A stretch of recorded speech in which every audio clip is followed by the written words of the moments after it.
The Horse Race is brought to you by Benchmark Strategies, Boston's leading public affairs and public relations consulting firm. To learn more, connect with Benchmark on LinkedIn at Benchmark Strategies or visit benchmark-strategies.com.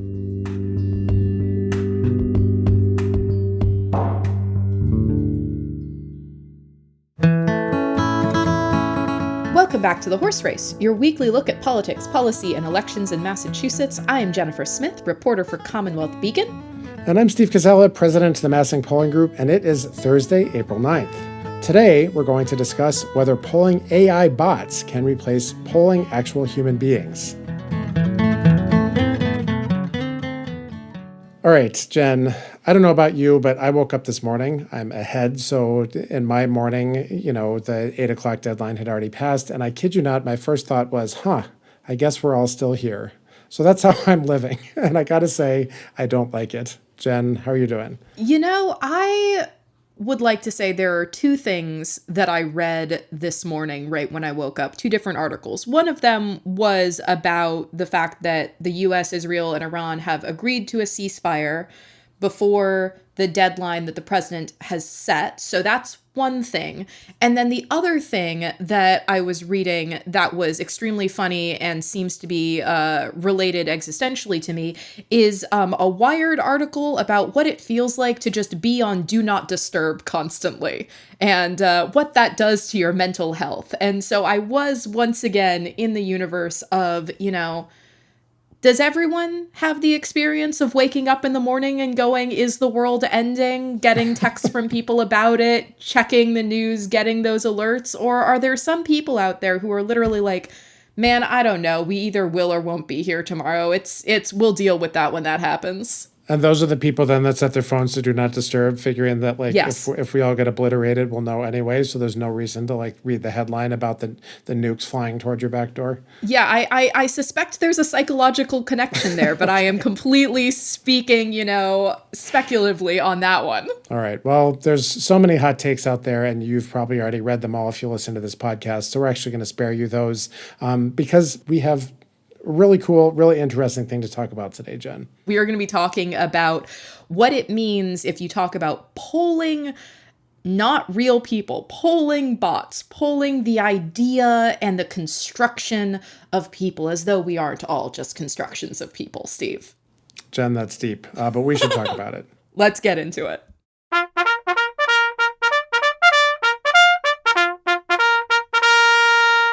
This week, an article in the New York Times turned heads, at the very least my alarmed head, with the headline, "This is what will ruin public opinion polling for good."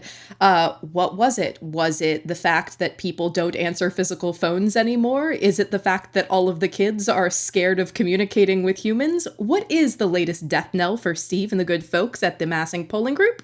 This time it is AI bots as poll respondents. So, the actual content of it scared me more than anything else.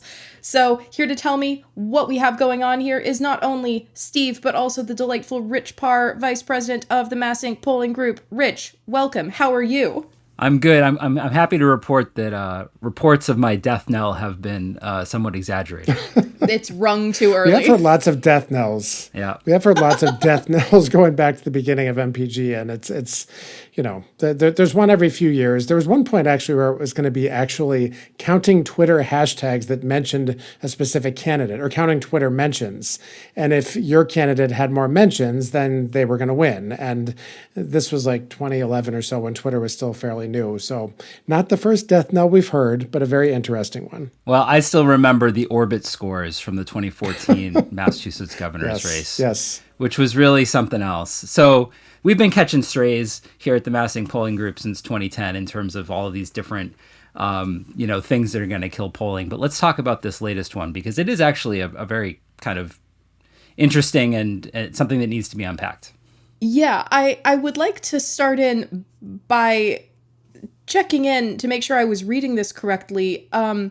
No people are involved in this polling, or are no people are being polled here in this polling? Steve, am I hallucinating like an AI machine?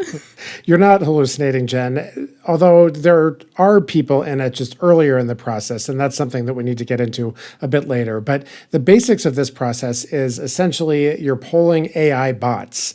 So in its simplest terms, if you imagine you sit down in front of ChatGPT or whatever your favorite AI chat bot is, or LLM, and you say, okay, pretend that you are, a resident of Melrose, Massachusetts, and this is how old you are, and this is, all your psychological profile and who you voted for, and you can basically go into as much detail as you want, and you basically cause the model to pretend that it's this person.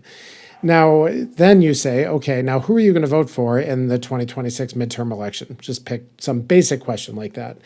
And then say you did it 1,000 more times, and you wrote down each time both who this person was and who they said they were going to vote for. Then you will have essentially polled 1,000 AI bots that you think are similar to 1,000 Massachusetts residents, and thereby done something. What exactly you've done, I think, is worth a lot more discussion, but that's at its core what the process is that this article is discussing. So this is called silicon sampling here. And I guess the question is, let's start with Rich and then also Steve here. The article suggests that it's suddenly everywhere, that this is suddenly becoming kind of very prolific. Had you heard about this before? Was this something that people had been talking about as a possibility? Or, is this kind of a niche thing that might not kind of enter the MPG universe in like a practical way? I had not really heard too much about this idea of silicon sampling. I mean, there's a lot of discussion of AI and how it's affecting public opinion research. When I went to APOR, which is our national public opinion research conference last year, there was a lot of discussion of different AI tools. So, for example, AI that can help you write a survey, AI that can help you analyze the open-ended responses that come through on a survey and make sense of it. Even devices that sort of have an AI chatbot in your survey, so you can do a follow-up question based on the context of what a person said. So much more focused on sort of the use of AI to administer and analyze. But in terms of the actual sampling, that was not really something that was kind of on the horizon here. But, there have been, it is true that it is much harder and more expensive to get people to answer the phone or to answer a text or to do all of the different things you need to in order to get respondents. So I can kind of see why this would be appealing to some people, but it raises some really interesting questions about the psychology of how people answer polls and whether you could replicate that with an AI bot. And that's actually one interesting way where humans are involved. Jen, you asked if humans are involved in this. And the way that they're involved is that the language models have to be trained on data that exists already. And that's, all the data that's out there on the internet about the ways people talk and the ways people think. And in many cases, it's actually past or existing polling data where, they're exploring the relationships that other polls have found exist and then using them to generate what the response might be for this theoretical bot that you've now created and how they might answer the question, which is cool in a way, but it suffers from the problem of what about the thing that's changing? What about the new thing? Like it takes the snapshot in time that we love to talk about in polling and tries to roll it forward. It tries to make it into a video instead of a snapshot in time. They haven't really been around long enough to know how much that might succeed, how much all sociological knowledge in the entire world might succeed if you could somehow like impute it onto this one AI bot. But that is, that's the way, just to answer that question, that humans are involved. They basically tell the robots, this is what we think. Now you go forth and do your best to simulate what I might think in the next 5 years. Immediately, one of the issues that kind of comes up with any LLM here, which is that it is specifically limited by its training data. It both performs based on sort of whatever the foundation it is. So it can kind of look very impressive depending on what you're training it on and what you're kind of asking it to spit out. But, how many years have we been talking about what we can and can't tell even from specific responses in polling from actual people? So I guess like at some level, I'm trying to piece through what your understanding is of the utility here, because it does save you time and money asking what actual people think. But then at the end of it, don't you then have to say, reminder, we don't know what actual people thought of it? Like, how useful would this be, basically? I think that it could be useful in exploratory, like brainstorming. Like I'm thinking about this, and there's a bunch of like sociological ideas that might play on this, and I've programmed this, set of bots, my 1,000 bots, to, to be reflective of this psychological profile that exists in the literature, for example. And now I want to see, okay, well, we just had a bunch of psychotic tweets from the president yesterday threatening to end the world. How might people in these different sociological categories react to that information in various ways? So that might be something then where you think, okay, that produced some interesting thoughts for me to then go and write a poll and actually ask people. But I wouldn't ever think that it could take data from a minute ago and project what people are going to think now.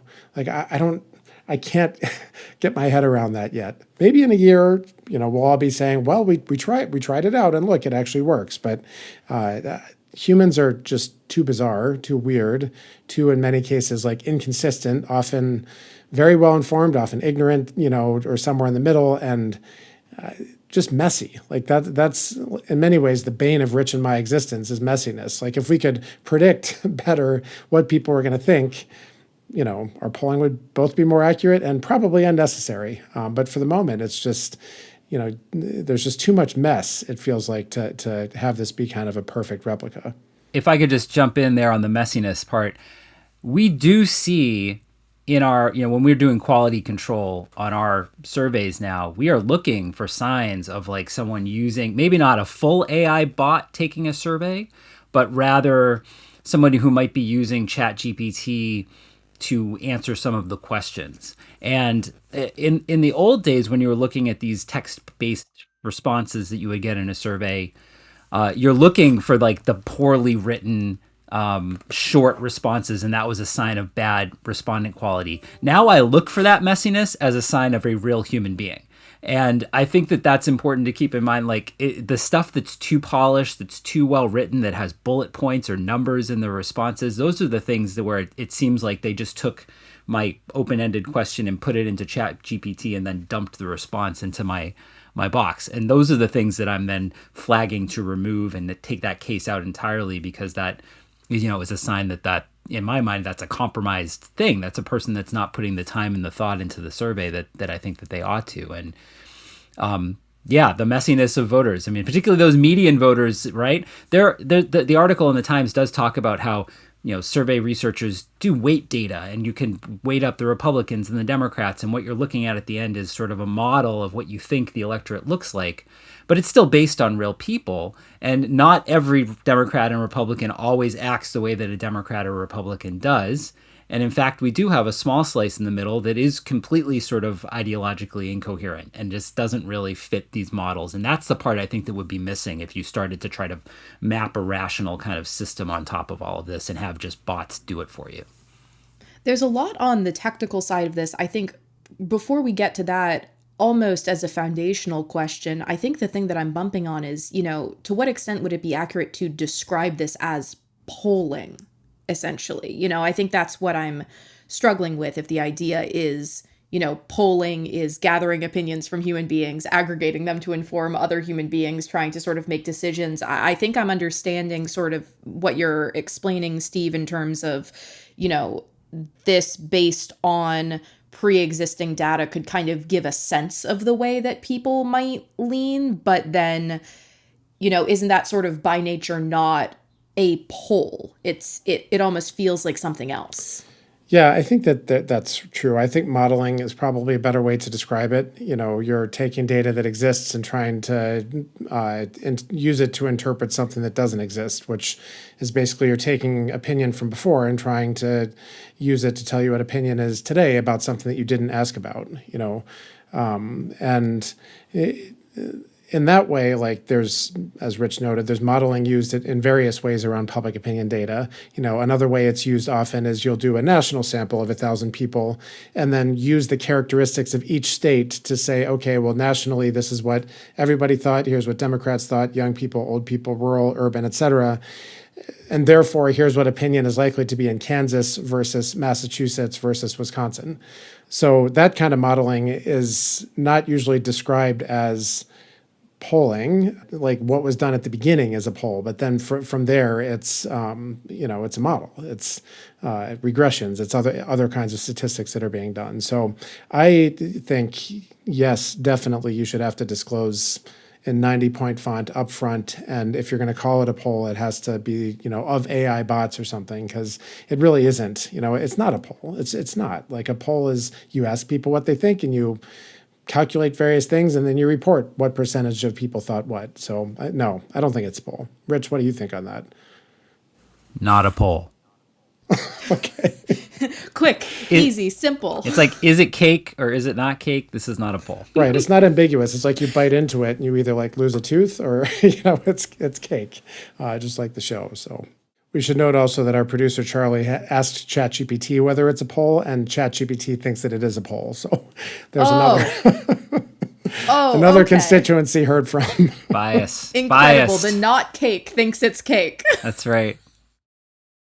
I think now, sort of with that out of the way, getting into, well, if it's modeling, whether or not it's sort of being referred to as polling, what do we know based on this being around for a few years at this point about, how accurate does it tend to be, sort of in what realm and what area? Who wants to kick this one off here? Is it decent at predicting what people think generally?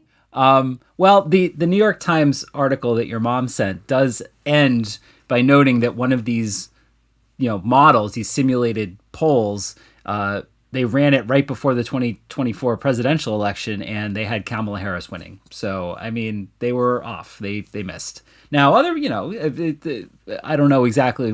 Could you say that's a margin of error or not? But I mean, there's a case where it wasn't particularly predictive. So I just feel like we live in such extraordinary times with crazy events happening all the time. I just can't imagine that something you trained on people's profiles and psychologies months ago would be able to react to some of the stuff.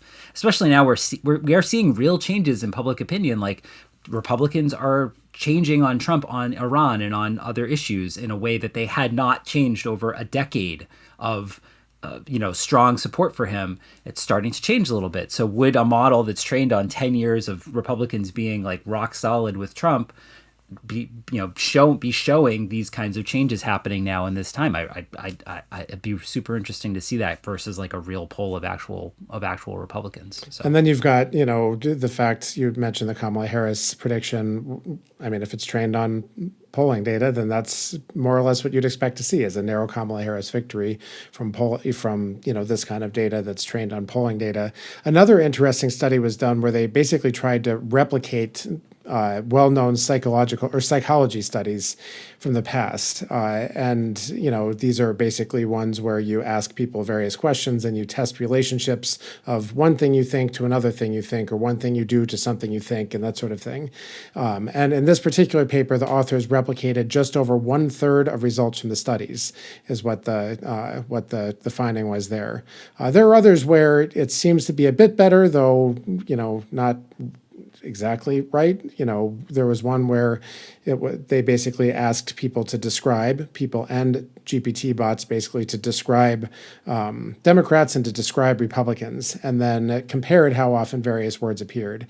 And there are similarities, but there's also different patterns. Like the patterns are quite different. When you look at how often humans used words, humans in various categories themselves use words, versus a bot that somebody created that was supposed to mirror a person in that same category. So, at the surface level, perhaps, but One of the challenges that people face when they're trying to fake data, as somebody who is an expert, has been an expert in catching people trying to fake data in the past, is predicting weird relationships in the data. And what that basically boils down to is predicting weird human idiosyncrasies where, the prevalence of one thing that might seem completely unrelated is actually statistically quite closely related to the prevalence of something else entirely. Well, what is that? What's an example of that? What's that look like in practice? One that became very important and is now very well known was in 2016 when education suddenly became closely related to partisanship and voting preferences. And pollsters didn't predict it. So if you weren't weighting to education, you totally missed. We, not for any good reason or because we saw it coming, were already weighting by education. So we did fine in 2016, but lots of pollsters who didn't, that turned out to be very important. That's one thing. And then another is how often something quite rare happens, because it might be rare, but it's still like a predictable 1.5% of the population say or do this thing. And predicting that kind of thing is quite difficult. So those are the sorts of things where I think, humans win. Humans still win. And they will again when we have to fight the robots in the military battlefield. But for now, our battlefield is restricted to survey sampling, and gosh darn it, humans are still winning. I love the idea of, this is about people, because the thing that did actually make me completely cackle in that 2023 Cambridge study, looking at the way that at the time GPT-3 compared to the way that people described things. And so there were questions about like, how do you describe Democrats and how would you describe Republicans? And there's the prediction of the model, and then there's how people actually responded. And one of the biggest differences that popped out to me visually immediately is that GPT-3 was very confident that people would describe members of the other party as people, and the people did not. It was an extremely funny difference there where I was like, wow, what is this huge difference between what the robots and the people think? And it is like, would you describe Democrats as just people? Wow. I want to know what ChatGPT thinks how they would describe pollsters. Oh, gosh, let's not You know ask. what? Cake, probably. I can see Charlie furiously typing in, how would you describe pollsters? Pollsters are ChatGPT people or organizations that collect and analyze public opinions, usually through surveys, questionnaires, or interviews. We are people, gosh darn it. Crazy. We are people. I've been literally trying to crazy. convince the internet of that forever, and now ChatGPT has affirmed my humanity. Are we human or are we pollster? Oh, God. You know what? To quote the president, everything is computer now. One of the critiques that comes up a lot, at least as a reporter reporting on polling often, is depending on where sort of institutions or candidates or interest groups are on what side of the issue, is that they very often are basically like, oh, don't report on the polling. That's going to somehow kind of like lead the public in XYZ direction. The idea of, it's both capturing a snapshot, but it's also sort of implying by telling you, this is what your neighbors think. This might in some way kind of influence people as much as it is also describing people. Is there some sort of additional like oddball version of that here, which is, if a poll gets released saying that generally speaking, people in Melrose probably believe this according to our survey of all of the Steve Casellas that we have trained all of our models on. That's scary. Yeah, but like, do you see like sort of where I'm going with this, where it's almost like saying like, we think you probably think this, which feels very different than saying like, no, we do in fact kind of know how this neighborhood does feel about something. Oof. Well, I mean, this is the classic, I don't believe, I've never been polled by anybody. Why would I, believe any poll, right? So there's always been that sense of like, how could this possibly be representative of me when I didn't tell them what I actually thought? Because it's true, humans are social animals. We have certain opinions and things that are shared. And there is in the aggregate some sense that people who have a certain background are more likely to have a certain opinion. But the bedrock of that has been that we're basing those assumptions on actually asking people and then checking to see if those correlations are still holding over time and if they change and stuff. And I just think that if you're training models on that, based on the preponderance of everything on the internet, you're going to lose something. You're going to lose that moment where things flip. You're going to lose that realignment. You're going to lose that change, and it's going to be harder. It's also just harder to justify it to the average person, because when you get the response as a pollster, well, I wasn't, polled. You can say, well, we talked to this number of people, and we know this is this margin of error, and we can explain the statistics on that. And if you're taking a step away from that, I think that really has the risk of eroding an already kind of eroded sense of public trust in public opinion research even further. So I think that it's a challenge for the entire industry if everyone just starts thinking that this is all just a bunch of bots talking to bots. And focusing in on one other piece of what you asked there, Jen, there's also the question of the influence of data on decisions rather than just the measurement of decisions. And that's something that, polling certainly, we've talked about that many times about does polling influence the outcome? And there's so much other data out there too that now I think you can say that about. You think prediction markets is one that's all over the news lately. And that was actually going to be another death knell of polling. It's no, all we have to do is ask millions of people based on the money that they want to invest who's going to win. But then you look at these election results just in the last few months and you see somebody will have a 10% chance of winning. And then suddenly at 8:01 p.m., it goes up to 99%.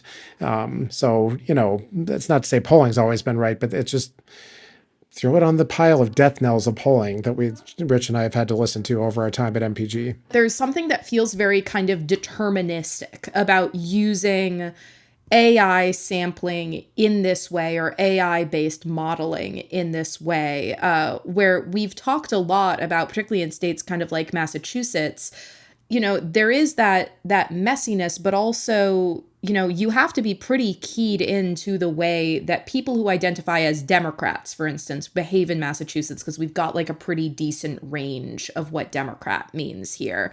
And so is this revealing a sort of presumption that people aren't changing over time, that new information isn't sort of entering into their experiences? Thinking about Massachusetts, I have to imagine, the fact that the vote on the state auditor's ballot question last cycle is impacting how people feel about the push this cycle for things like making lawmakers subject to public records laws. So capturing the fact that things do change over time, even in short windows of time, based on sort of real world events that are not necessarily being captured through that training data.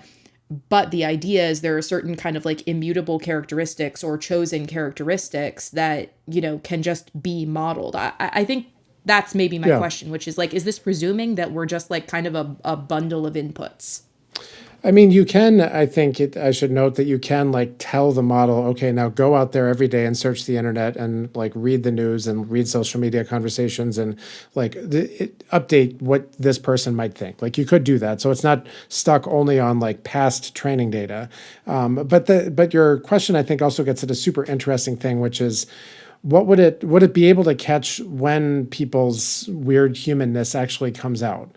Would it have thought that in early 2010, a Republican state senator was suddenly going to overtake Martha Coakley and become, the next U.S. senator based on what had happened? Would it have understood, humans' anxieties without all this other inputs? Would it have added anything to what the pollsters at the time were finding, which was this kind of crazy sudden shift? Or just before New Hampshire, when suddenly Joe Biden, whose campaign had kind of been written off at that point, suddenly was made 20 and 30 point gains within the course of a weekend.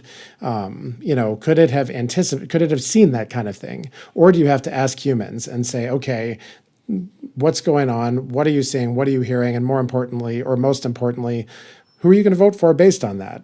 Because I don't know. I don't know if an AI model would do that. If there'd be some way to go back and say, okay, I only want you to look at the January 2010 internet and only inform your poll that you're going to do of your own agents based on that. And it's oh yeah, Scott Brown's definitely going to win. Okay, maybe we're onto something.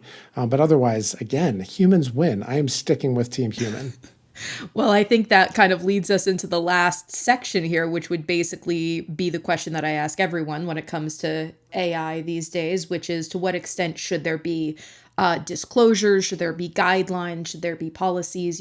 If there's a polling company that wants to play around with its silicon non-cake based AI agents here, what's sort of the public facing disclosure? Should they be limited in how they're able to frame it? Just kind of off the dome, how are the two of you feeling about, deciding whether or not to use this and how to disclose using it? Oh, I don't want to make any policy decisions for Steve, but my vote would be to stick to real people to the extent that we can, and acknowledging that it is much more difficult and much more expensive, and it is a challenge. But I think it's also sort of, I think it's a value add. There will always be people who want to know what real people think, and that is a skill. It's a science and an art, and I don't think it. I would hope that the industry as a whole will come up with some sort of disclosures to be able to say these were generated through, modeled responses or silicone sampling versus actual humans or some combination of same. But I at least am still on the human side of that fence. Yeah, I think that's right. There's got to be disclosure. This is not the same thing as asking people. And I think that we need to be really cautious for a lot of reasons, not just statistical, but also just where we are in history. It's like we're in many ways like trying to not be swept over by a wave of robots and trying to keep our value as humans in many different ways. And that was to a large extent true even before AI. We're being reduced to algorithms and bits of money that somebody can grab and that sort of thing. But especially since AI, it's like, can AI do all of our work? Can AI take care of us? Could AI manage the world better than us? It's like, I don't know, but I don't really want to find out either. So yes, 100% put the labels on there, and we're sticking to humans. It's interesting experiments. We may try some experiments, but we're not ever going to be out there reporting polls of what 1,000 AI bots think, and pretending that they're humans. I'm Zainab Asma-Doyle, Research Director at the MassINC Polling Group. The MassINC Polling Group serves the region's leading foundations, political groups, government entities, and businesses. Our surveys and focus groups bring high-quality data to the toughest questions facing society today. Learn more at massincpolling.com.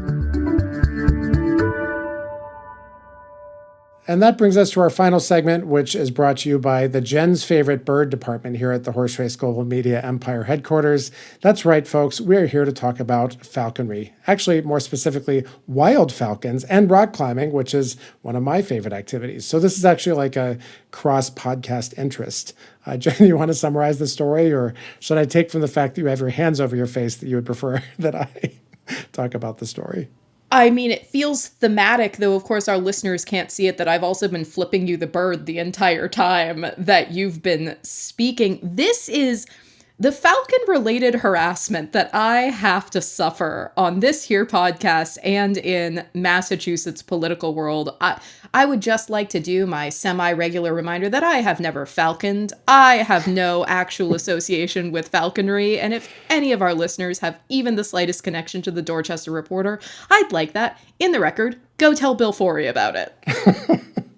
What is the story, people might be asking after that long wind-up? And the story is actually that part of Rumney, the popular rock climbing spot up in New Hampshire that some of you may have been to if you like rock climbing, is closed for the next several months, or part of it is actually, because a group of peregrine falcons has been nesting there and are raising young. And there's a concern that they might actually attack rock climbers, or that you might disturb their nesting process, whatever that is, if you climb in that area. So there is the story.